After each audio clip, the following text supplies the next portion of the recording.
Nabi Ibrahim alaihissalam mengetahui hidupnya sudah semakin singkat.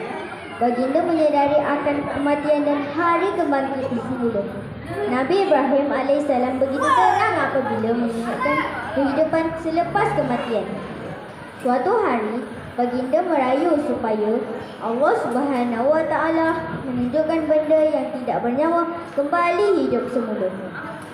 Allah Subhanahu Wa Taala lalu memerintahkan baginda mengambil 4 ekor burung. Burung-burung itu dipotong serta dicampurkan setiap bahagian tubuh mereka.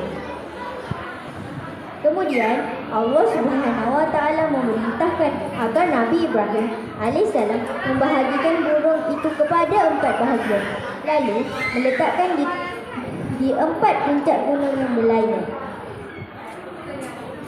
Lalu memanggil burung itu dengan nama Allah Subhanahu Wa Taala.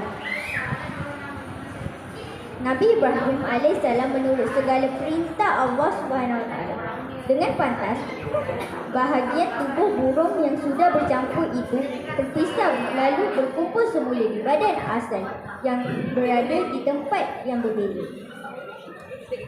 Burung-burung itu lalu terbang ke arah Nabi Ibrahim alaihissalam melihatkan keadaan ini.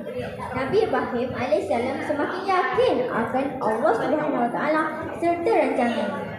Surah Al-Baqarah. Membina Kaabah. Nabi Ibrahim alaihissalam dan Ismail alaihissalam sentiasa mengajak penduduk Mekah agar menyembah Allah Subhanahu Wa Taala. Sewaktu itu, tiada lagi tempat untuk Islam beribadah. Umat Islam beribadah. Nabi Ibrahim alaihissalam berharap agar sebuah tempat yang dibina khusus untuk orang Islam beribadat kepada Allah Subhanahu Wa Taala, iaitu bebas daripada menyembahan berhala. Permintaan baginda didengari oleh Allah Subhanahu Wa Taala. Allah Subhanahu Wa Taala lalu memerintahkan baginda membina rumah suci Kaabah. Nabi Ibrahim alaihissalam berkata kepada Nabi Ismail alaihissalam, "Wahai Ismail alaihissalam, Allah Subhanahu Wa Taala telah memerintah aku membina rumahmu. Adakah kamu mahu membantu aku?" "Baiklah," ujar Ismail alaihissalam. Allah Subhanahu Wa Taala menggarahkanku untuk membina sebuah rumah suci di sini. Nabi Ibrahim alaihissalam berkata sambil menunjukkan tangannya ke arah sebuah anak bukit. Kedua-dua mereka menuju ke tempat tersebut lalu membina tapak bagi Kaabah.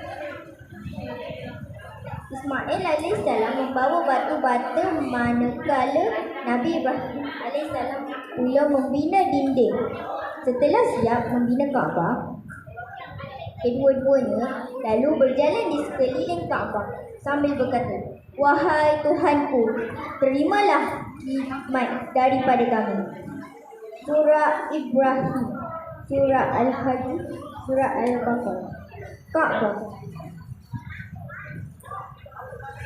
Sebaik sahaja Nabi Ibrahim alaihissalam dan Ismail alaihissalam selesai membina Kaabah, malaikat Jibril turun dari syurga lalu menunjukkan kepada Nabi Ibrahim alaihissalam upacara mengerjakan haji.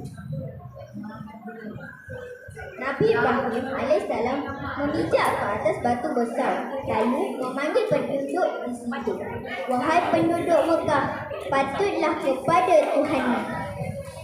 Batu besar itu masih ada sehingga kini dan dikenali sebagai makam Nabi Ibrahim alaihissalam.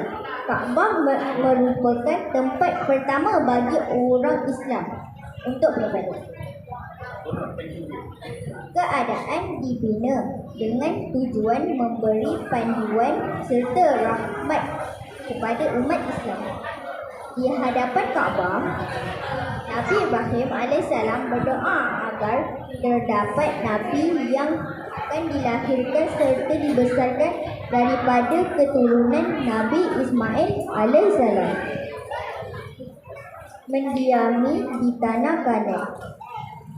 Begitulah pengakhiran kisah Nabi Ibrahim alaihissalam, bapa segala nabi. Baginda menyerahkan dirinya dengan mengajak kaumnya menganuti agama suci Islam. Beliau berdakwah kepadanya, kaumnya, bapanya serta Raja Babylon. Baginda tidak gentar serta berpaling daripada mereka.